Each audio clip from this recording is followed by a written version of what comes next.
Why are you avoiding me? Mirabel's voice trembled as she stood outside her classroom staring at the girl who had been her best friend for almost 8 years. Anita didn't even want to look at her. I don't think we should be friends anymore. The word struck Mirabel like a slap. What? What did I do? Anita tightened her grip on her school bag. You know exactly what you did. Before Mirabel could ask another question, Anita turned around and walked away. Within seconds, whispers spread across the corridor. Did you hear? Mirabel and Anita aren't friends anymore. Really? I thought those two were best friends forever. Mirabel stood frozen. Only a few weeks earlier, they had laughed together every day. Now, Anita couldn't even look her in the eyes.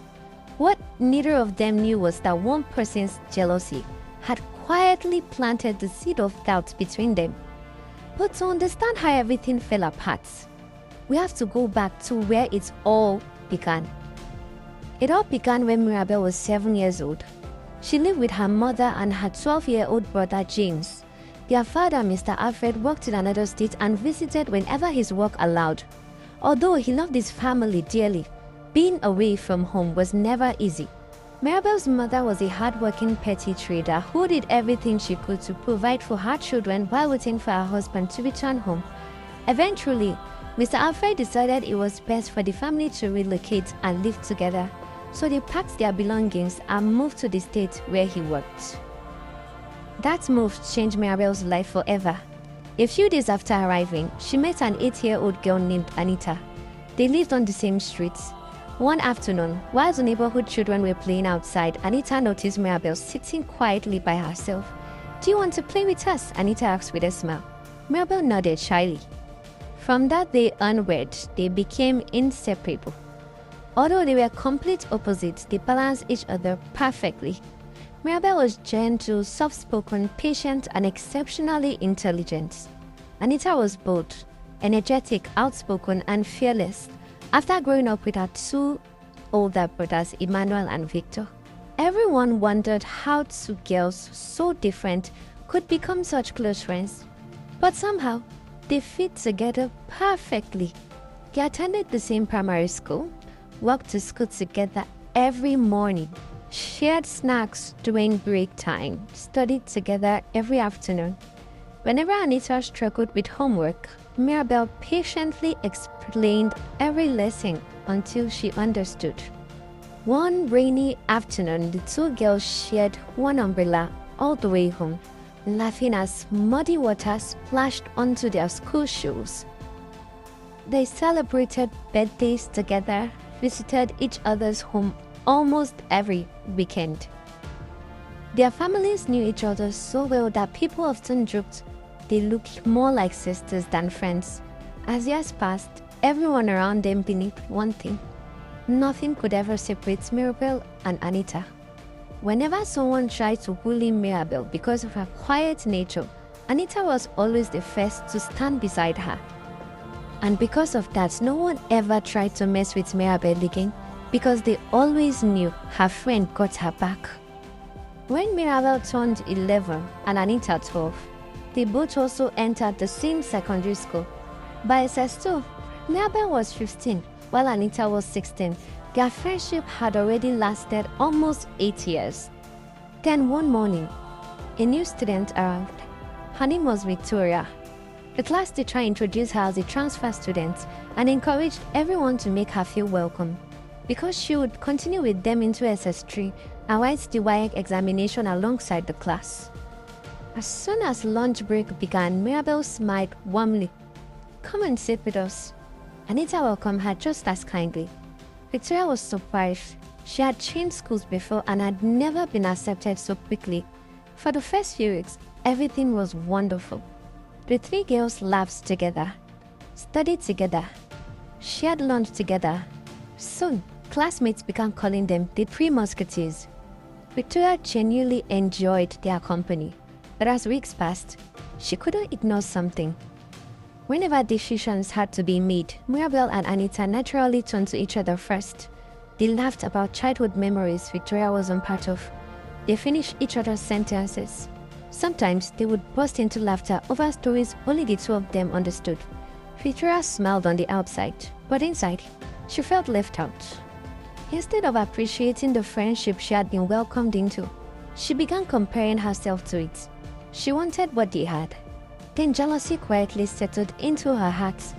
She convinced herself that if she couldn't be the closest friend, no one would. That was when everything changed.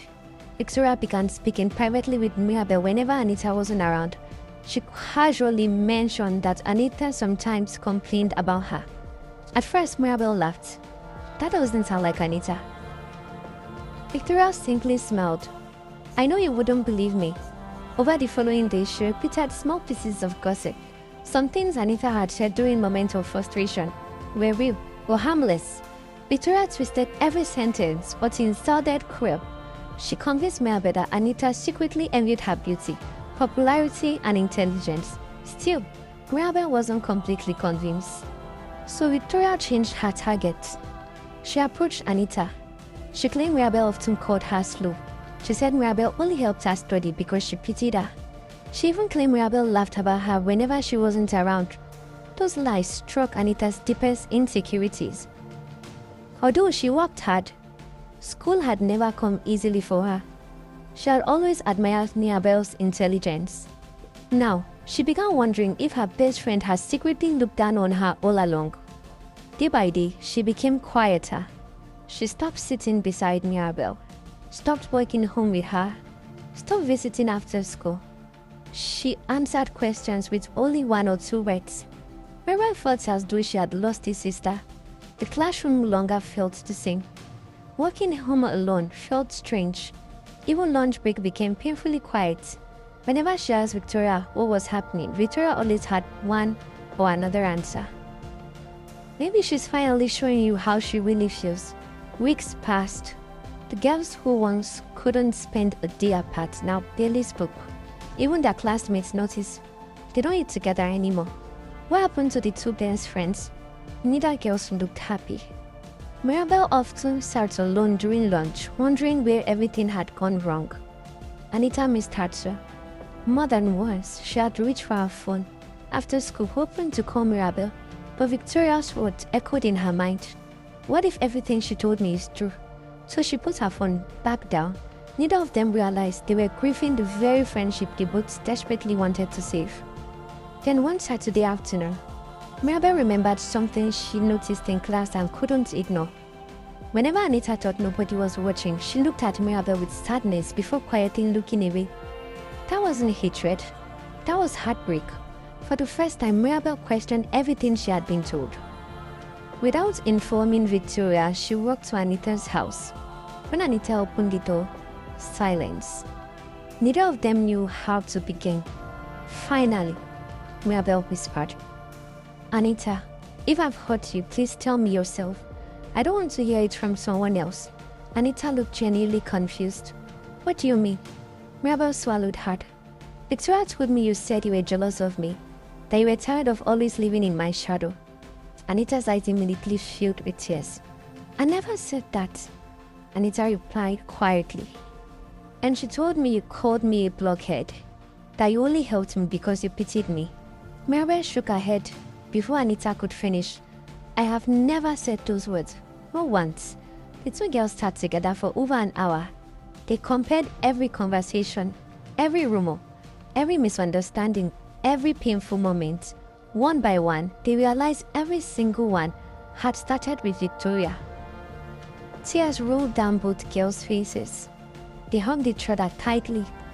I'm sorry, Mirabel whispered. I should have talked to you. I'm sorry too, Anita replied. I should have asked you instead of believing someone else. That afternoon, they didn't just repair their friendship, they strengthened it. On Monday, they quietly distanced themselves from Victoria. There was no shouting, no insults, no revenge. They simply chose peace over bitterness and refused to keep someone in their lives who had deliberately broken their trusts. A few weeks later, the school announced that Victoria had been suspended after she was caught bringing contraband to school.